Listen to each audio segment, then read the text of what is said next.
Selamat pagi Bapak Ibu. Pada siang hari ini saya mau mensosialisasikan atau mau menerangkan apa kira-kira arti dari kurikulum merdeka itu. Jadi sudah semua kita mengetahui bahwa kurikulum kita sekarang itu sudah menjadi kurikulum merdeka. Jadi kurikulum merdeka adalah kurikulum dengan pembelajaran yang beragam. Yang maksudnya di situ kurikulum merdeka itu beragam. Kita sudah saling mengetahui, kita sudah menerapkannya di tiap-tiap kelas. Bagaimana ragamnya itu. Jadi kemungkinan kalau itu enggak secara mendetail lagi saya terangkan, karena kita sama-sama sudah mengetahui dan sudah melaksanakan antara lainnya, yaitu mengadakan P5. Kemudian kurikulum merdeka fokus pada konten yang esensial agar peserta didik memiliki cukup waktu untuk mendalami konsep dan menguatkan kompetensi.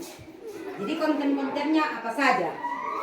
Nah, seperti yang saya bilang tadi, konten-kontennya itu kita mungkin sudah semua mengetahui. Bagaimanalah supaya kita mengkondisikan supaya anak didik memiliki cukup waktu untuk mendalami konsep dan menguatkan kompetensi. Konsep-konsep yang kita buat, misalnya kita buat di dalam LPP kita, di tujuan pembelajaran, apa kira-kira konsep yang kita buat di sana.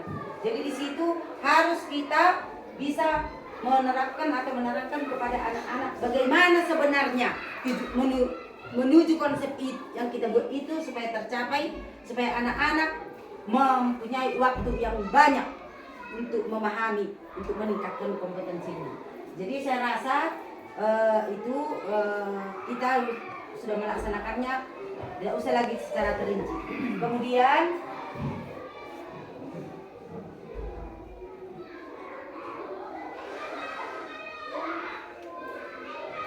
mengapa harus kurikulum merdeka? Krisis pembelajaran di dalamnya anak-anak tidak mampu memahami bacaan sederhana atau menerapkan konsep matematika sederhana.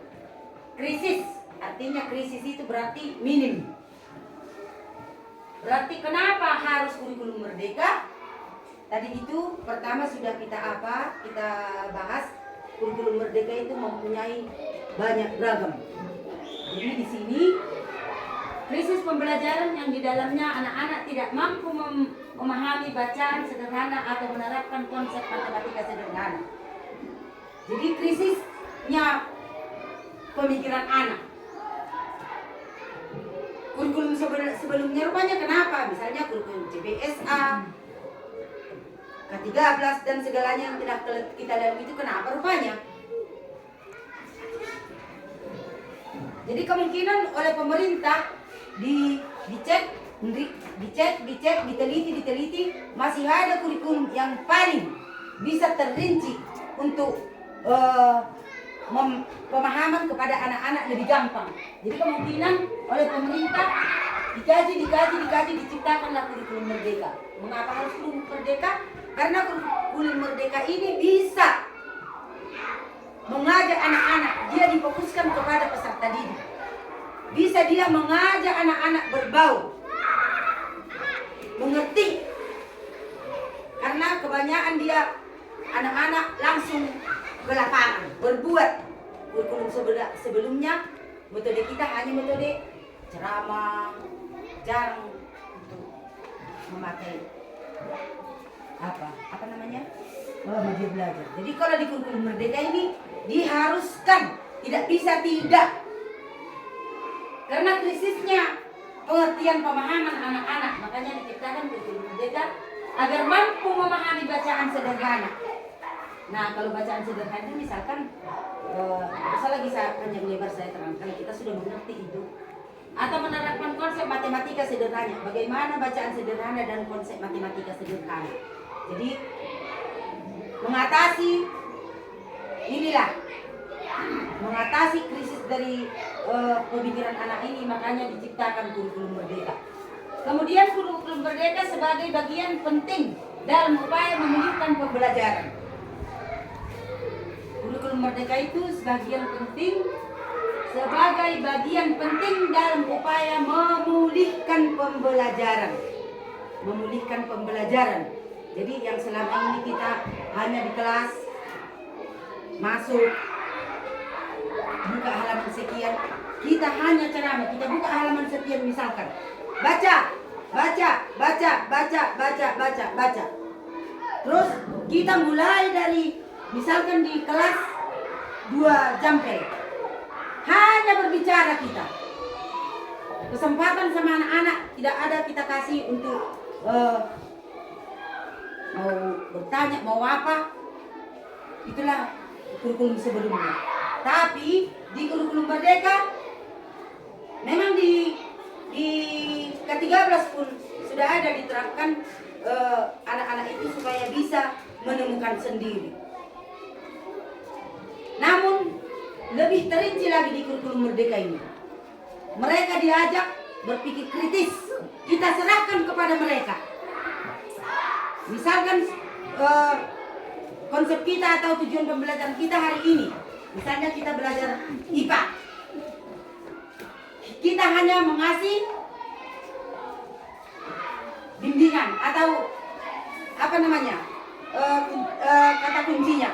Mereka kita bagi beberapa kelompok, kemudian mereka menemukan dan mencari apa sebenarnya yang dia pelajari, kenapa, bagaimana.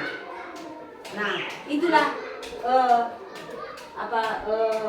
yang dikatakan supaya dalam upaya memulihkan pembelajaran. Inilah sebahagian dari kurikulum Merdeka ini.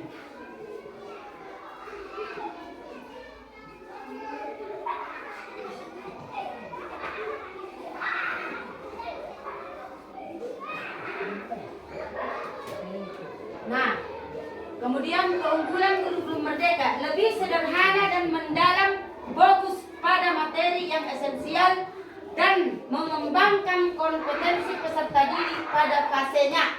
Belajar menjadi lebih mendalam, bermakna, tidak terburu-buru dan menyenangkan. Nah, jadi dalam kurikulum Merdeka ini mungkin kita sudah saling mengetahui berapa fase dia. Kelas 1, kelas 2, fase berapa, kelas 2, kelas 3 berapa fase berapa, 4, 5, 6 fase berapa. Jadi dia disesuaikan dengan fasenya. Kemudian materi yang esensial dan mengembangkan kompetensi peserta didik pada fasenya. Belajar menjadi lebih mendalam, bermakna, dan tidak terburu-buru dan menyenangkan. Belajar lebih mendalam. Kenapa dikatakan dia lebih mendalam? Karena misalkan kita belajar sesuatu itu dalam kurikulum Merdeka, anak-anak sudah diajak apa penyebab, kenapa terjadi, apa tujuannya, bagaimana dampaknya. Sudah diajak kita di kurikulum Merdeka. Kemudian belajar itulah tadi belajar lebih mendalam, bermakna. Setelah dia mempelajari sesuatu itu dia dapat mengetahui maknanya apa. Misalkan di kelas 4 kita buatlah dulu kita laksanakan dulu P5. Misalkan mereka membuat suatu atau bunga dari kertas origami atau apa. Dia telah mengetahui maknanya, gunanya. Kalau ini begini, kalau itu begitu. Sudah dia bisa menyimpulkan sendiri. Kemudian tidak terburu-buru dan menyenangkan. Tidak terburu-buru karena kita kasih mereka waktu. Jadi bagi mereka itu, karena mereka berbuat sendiri, mencari bahan sendiri, bekerja sendiri, sangat menyenangkan buat mereka. Mungkin kita sudah sama-sama mengalami. Kalau kita saksikan anak-anak kita suruh bekerja pada saat kita belajar, misalkan praktek membuat ini, membuat itu, kan mereka menyenangkan, senang bagi mereka kan? Kelihatan wajah mereka itu ceria, enggak seperti dulu. Waktu kita ceramah, misalkan, kalau kita membuat goreng pisang, ambil ini, cuman kita ngomong aja. bendanya nggak nampak. Jadi bagaimana proses membuat goreng pisang itu? Kita terangkan pun karena mereka nggak melakukan sendiri, nggak akan ada maknanya. Tapi kalau saat ini, karena mereka sudah berbuat sendiri, melakukan sendiri, sangat menyenangkan buat mereka dan bermakna sekali. Nah, lebih merdeka, guru dapat mengajar sesuai tahap capaian dan perkembangan peserta didik. Sekolah memiliki wewenang untuk mengembangkan dan mengelola kurikulum dan pembelajaran sesuai dengan karakteristik satuan pendidikan dan peserta didik. Nah, yang ini, guru dapat mengajar sesuai tahap capaian dan perkembangan peserta didik. Jadi disinilah kita yang dikatakan kita mengajar sesuai dengan perkembangan peserta didik, sesuai dengan perkembangannya, sesuai dengan hobinya.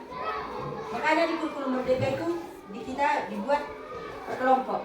Misalnya seperti baru pertama kita masuk mungkin kita sudah membuat apa itu namanya konsenernya yang kita bagi ke anak-anak. Misalkan apa kesenangannya, makanan kesenangannya, minuman apa, permainan apa yang dia sukai, pembelajaran apa yang dia sukai. Kita sudah buat itu kan. Nah, dari situ kita sudah tahu sebenarnya siapa berbakat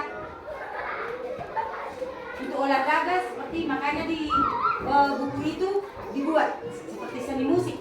Kan sudah dibuat seni tari, seni ini. Nah, di kelas kita sudah bisa bagi yang hobi seni tari, kita buat satu kelompok. Kan satu kelas itu enggak semua lah satu hobi. Makanya dibuat seperti itu. Ini dia sesuai dengan perkembangan peserta didik. Sekolah memiliki wewenang untuk mengembangkan dan mengelola kurikulum dan pembelajaran sesuai dengan karakteristik satuan pendidikan dan peserta didik. Nah, jadi setiap sekolah itu karena masing-masing sekolah itu berbeda. Jadi saya berwenang untuk mengembangkan dan mengelola kurikulumnya. Misalkan seperti di sini, apa di kurikulum kita itu apa sebenarnya yang paling menonjol? Misalkan hasil bumi dari daerah kita ke negeri yang tambah misalkan, atau tambah dolo misalkan. Nah, itulah yang bisa dituangkan di kurikulum setiap sekolah. Nah, lebih relevan dan interaktif. Pembelajaran melalui kegiatan proyek memberikan kesempatan kepada peserta didik secara aktif mengeksplorasi isu-isu aktual, lingkungan, kesehatan, dan lainnya yang mendukung pengembangan karakter dan kompetensi profil pelajar Pancasila. Nah, lebih relevan dan interaktif pembelajaran melalui proyek. Nah, kita sudah laksanakan proyek itu, yaitu kelima. Berbagai proyek sudah kita laksanakan. Misalkan membuat makanan ciri khas Kabupaten Samosir, membuat makanan ciri khas Tambadolo, terus membuat misalkan di bidang apa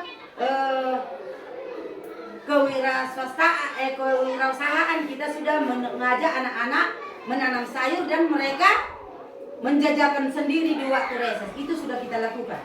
Nah, inilah sebagian dari pembelajaran melalui proyek itu. Jadi kemudian melalui di bidang karakter kita sudah juga mengajak anak-anak supaya bagaimana dia bersosial dengan masyarakat, bagaimana dia supaya bisa menghargai orang.